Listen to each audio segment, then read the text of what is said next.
A paz do Senhor, tudo bem? Hoje nós vamos meditar em Mateus capítulo 24. Eu peço um pouco de paciência a vocês, porque hoje o conteúdo é muito profundo. O Senhor quer falar poderosamente conosco sobre o fim dos tempos, sobre vários acontecimentos. Então, leia o capítulo inteiro e acompanhe comigo.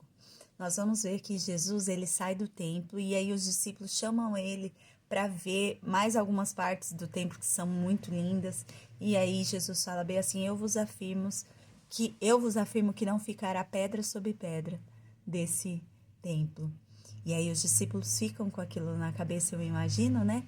E em seguida nós vamos ver que no Monte das Oliveiras, Jesus está sentado lá, os discípulos chamam ele em particular e falam assim: mestre, quando, dize-nos quando sucederão essas coisas e que sinal haverá da tua vinda e da consumação dos séculos. Aqui vocês podem observar que foram feitas 3 perguntas. Eles acharam que era uma só, mas tinham 3. Quando acontecerão essas coisas, que foi o que Jesus falou sobre o templo, que ia derribar? Qual o sinal da tua vinda e qual o sinal da consumação dos séculos? E aí Jesus começa a falar aqui, nos princípios da dor, sobre o sinal da vinda dele, né? O que aconteceria? Que haveria guerras, rumores de guerras, nação contra nação, reino contra reino, fomes, terremotos, em vários lugares. Esses seriam os princípios das dores.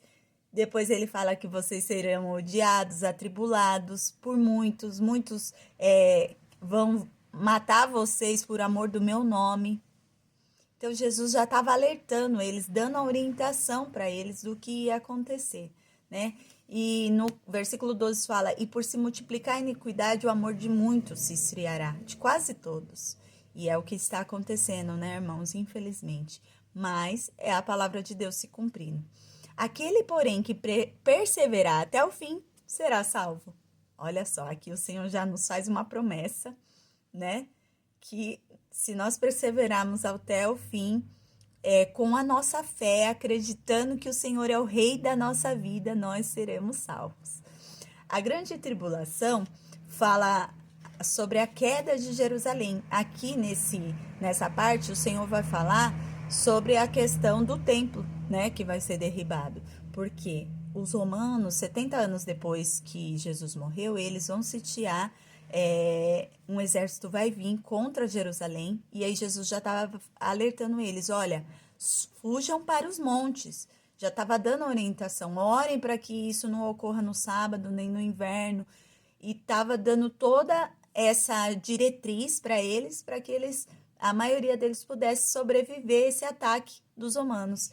E Antíoco é um nome difícil. Antíoco Epifânio, ele veio, profanou o templo, colocou um monte de ídolos dentro do templo, trouxe porcos que para os judeus era considerado imundo para fazer sacrifício dentro do templo, e depois eles queimaram e destruíram todo o templo de Jerusalém. Então, ali se cumpriu, porque a palavra vai dizer assim, que não passará aquela geração antes que tudo aquilo se cumpra. Era em relação à destruição do templo e à queda de Jerusalém, tá? Nós vamos ver que Jesus tinha o objetivo não de matar a curiosidade dos discípulos, e sim de orientá-los, dar uma direção para eles, né, sobre o que ia acontecer. Nós vamos ver em seguida que ele fala sobre a vinda do Filho do Homem, que fala sobre o Armagedon. Aqui sim é o final da consumação dos séculos que Jesus está se referindo. Olha só: o sol escurecerá, a lua não dará mais a sua claridade, as estrelas cairão do firmamento, os poderes do céu serão abalados. Jesus, o Filho do Homem, aparecerá nas nuvens com o seu exército em grande glória, com muito poder. Os anjos vão tocar as trombetas, vai ser a coisa mais extraordinária que vai acontecer. E Jesus já estava confidencializando isso aos seus discípulos, o que iria acontecer no final dos tempos, né? Nós vemos em seguida sobre a parábola da figueira, que Jesus fala que da mesma forma que a figueira ela começa a trocar suas folhas, renovar suas folhas e as pessoas já sabem que é o verão, assim também quando começar a acontecer todas essas coisas, o fim estará muito próximo. Mas o dia exato, nem ele sabia, nem os anjos, nem ninguém, a não ser o Pai que está no céu, que sabia, né, dessa data.